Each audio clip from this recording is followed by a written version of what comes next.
दोस्तों बहुत बहुत स्वागत है आपका हमारे चैनल पर। तो आज हम करने वाले हैं इसमें जो है स्पीयरमैन यानी स्पीयरमैन श्रेणी सह संबंध।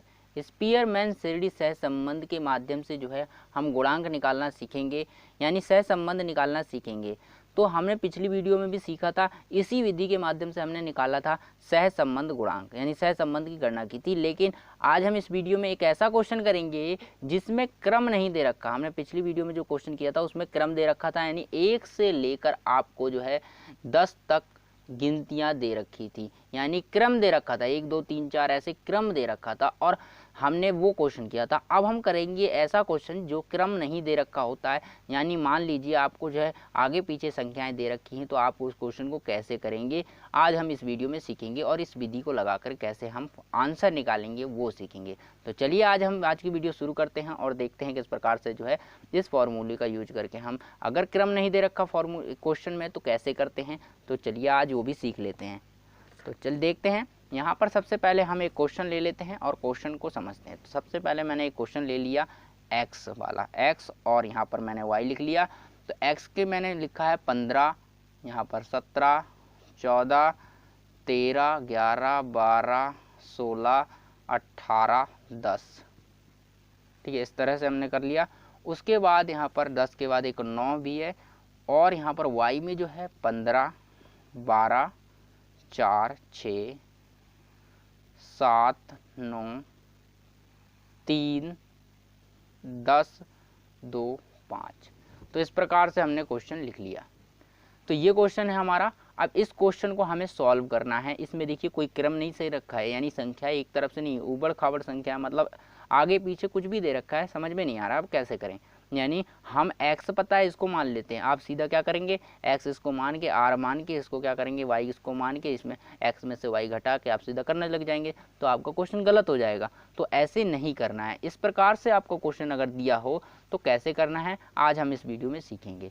तो सबसे पहले आपको किस प्रकार के क्वेश्चन में आपको जो है x दे रखा है, जो भी x है वो आपको लिख लेना है। ठीक है, उसके बाद आपको बनाना है R1 की श्रेणी बनानी है।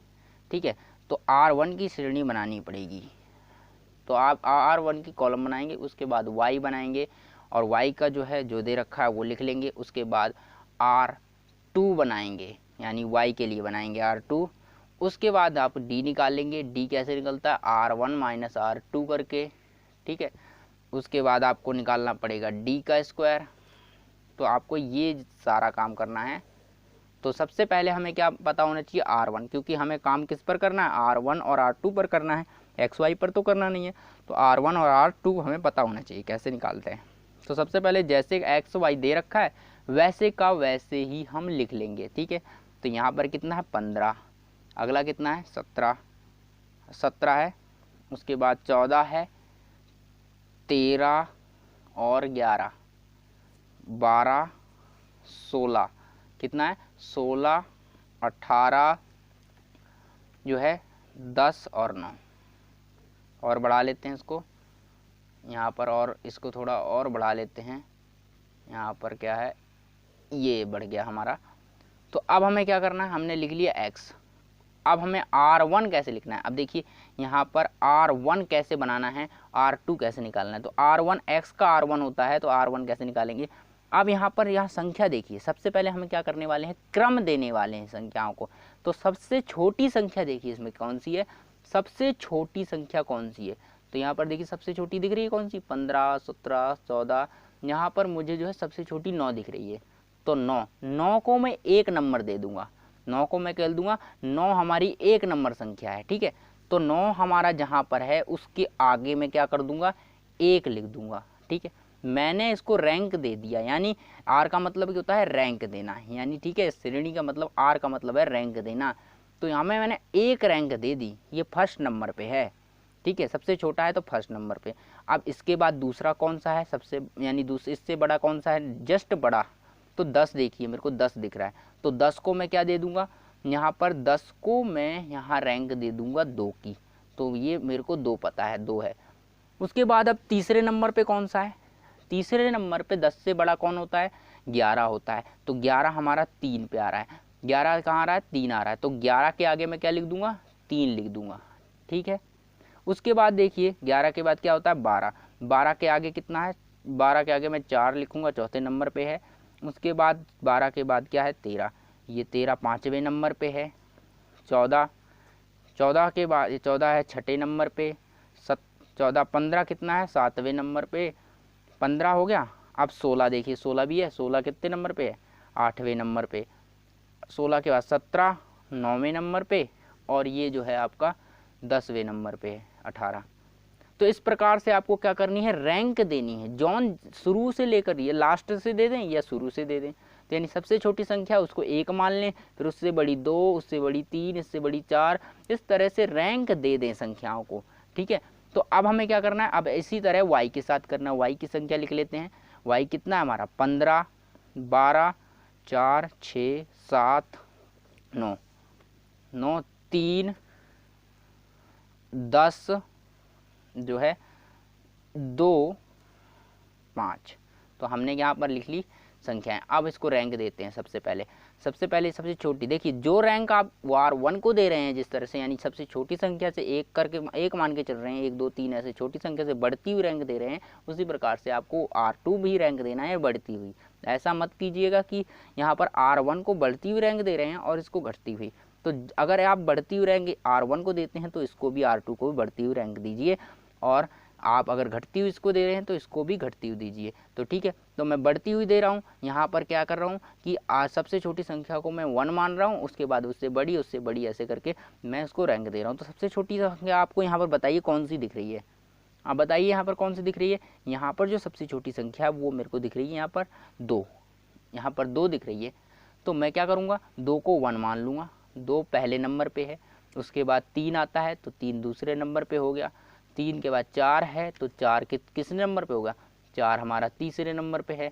4 के बाद क्या आता है 5, तो 5 देखिए है कहीं 5, 5 ये रहा तीसरे नंबर चौथे नंबर पे है। 6 आता है, 6 कहाँ पे है, ये रहा 6, चौथे का 5वें नंबर, यहाँ पर कौन सा नंबर दिया था हमने 4। अब ये होगा हमारा 5वें नंबर पे। अब हमारे पास 6 के बाद 7, 7वां कितने नंबर पे, छठे नंबर पे। 7 के बाद 8 कहाँ है, 8 नहीं है हमारे पास। ठीक है, तो 8 के बाद 9 तो है, 9 कितने नंबर पे हो जाएगा, 7वें नंबर पे हो जाएगा। उसके बाद क्या है 10 भी होगा, 10 कहाँ है हमारा 10, ये रहा 10, 10 हमारा 8वें नंबर पे हो गया। उसके बाद देखिए 10 के बाद 12, 12 कितना हो गया 9वें नंबर पे, और उसके बाद ये 10वें नंबर पे 15। तो इस प्रकार से जो है हमने क्या करा है, एक रैंक दे दी है। ठीक है, हमने क्या करा, इसको भी एक रैंक दे दी है। अब हम क्या करने वाले हैं, R1 माइनस R2 करेंगे। तो बस हमें यहीं पर ट्विस्ट था। अब बिल्कुल सेम क्वेश्चन है जैसा हमने पिछली वीडियो में किया था, बिल्कुल सेम है, अब कोई बात नहीं है। बस हमें ये रैंक वाला ध्यान रखना था। अगर आप क्रम से नहीं दे रखा है तो आपको जो है रैंक देनी है, क्रम देना है, उसके बाद आप यहाँ पर क्वेश्चन को सॉल्व करेंगे। अब देखिए अब हमें एक्स से मतलब नहीं है, एक्स वाई से, अब हमें R और R2 से मतलब है, R1 और R2 से मतलब है। तो अब हम करेंगे R1, 7 माइनस 10 कितना आएगा, -3 आएगा। अब देखिए 9 माइनस 9, 9 माइनस जो है आपका क्या है, 9 माइनस 9 0 आएगा बिल्कुल। 6 माइनस आपका 3, 3 आ जाएगा, बिल्कुल सही 3 आएगा। 5 माइनस जो है 5, 0 आ जाएगा।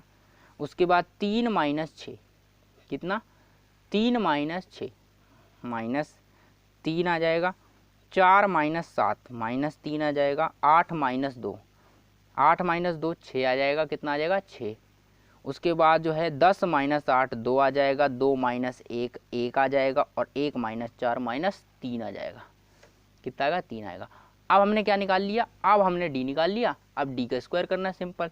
9 का स्क्वायर क्या, 3 का स्क्वायर क्या होता है 9, और 0 का वैसे 0, 3 का स्क्वायर 9, उसके बाद 0, फिर 3 का स्क्वायर 9, इसका स्क्वायर 9, और 6 का 36, और यहाँ पर 2 का 4, और 1 का 1, और यहाँ पर 3 का 9।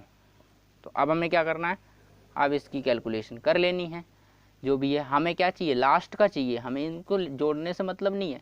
आप वही जोड़िए जो आपको काम का आता है, फॉर्मूले जो आपका काम का है।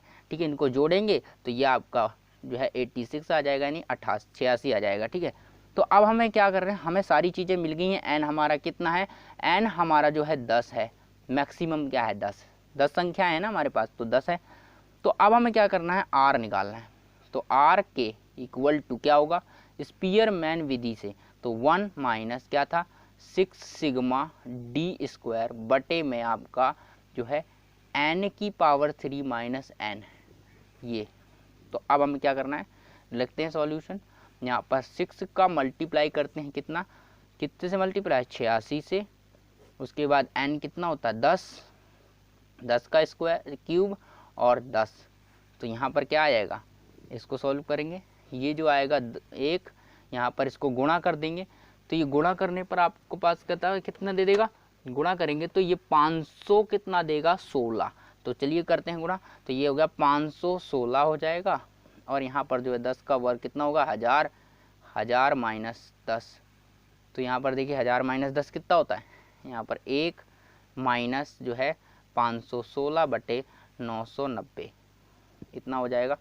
अब हम आपको क्या करना है, यहाँ पर जो है भाग कर देना है, इसको भाग करेंगे तो आपको मिल जाएगा कितना, यहाँ पर जो है आप जैसे ही भाग करेंगे तो यहाँ पर आपको मिलेगा 0.52 समथिंग मिलेगा, ठीक है, इतना मिलेगा, लगभग आपको इतना मिलेगा। उसके बाद देखिए यहाँ पर एक में से इसको घटा देंगे, क्या करेंगे, एक में से इसको घटा देंगे तो आपको मिल जाएगा 0.848, क्या मिल जाएगा 0.48।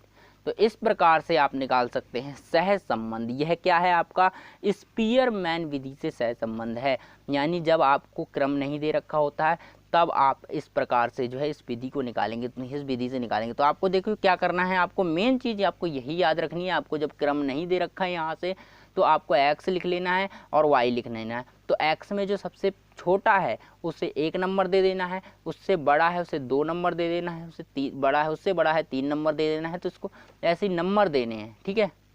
तो इस तरह से ऐसे नंबर दे के तो आप यहाँ पर R1 निकाल लेंगे, R2 भी निकाल लेंगे। देखिए R1 का नंबर देना है x से, R2 का नंबर देना है y से। तो इस प्रकार से जो है आप निकाल लेंगे और R1 R माइनस R2 करके बिल्कुल सेम फॉर्मूला लगा के आप जो है इसका सहज संबंध की गणना कर लेंगे। तो दोस्तों ये वीडियो आपको समझ आई, आपको ये क्वेश्चन समझ आया कैसे करना है। और तो यही मुझे पता था कि आपको जो है कन्फ्यूजन हो सकती है, आपको एग्जाम में आ जाएगा क्वेश्चन इस तरह से, तो आप यहाँ पर ज़रूर गलती कर देंगे। इसीलिए जो है ये वीडियो बनाना बहुत ज़रूरी था ताकि आपको ये क्लियर हो जाए। तो दोस्तों आई होप ये क्लियर हो गया होगा कि कैसे आपको जो है अगर रेंज यहाँ पर क्रम नहीं दे रखा तो कैसे क्वेश्चन को करना है और किस प्रकार से जो है क्वेश्चन को सही करना है। तो दोस्तों फिर मिलते हैं अगली वीडियो में अगले टॉपिक के साथ।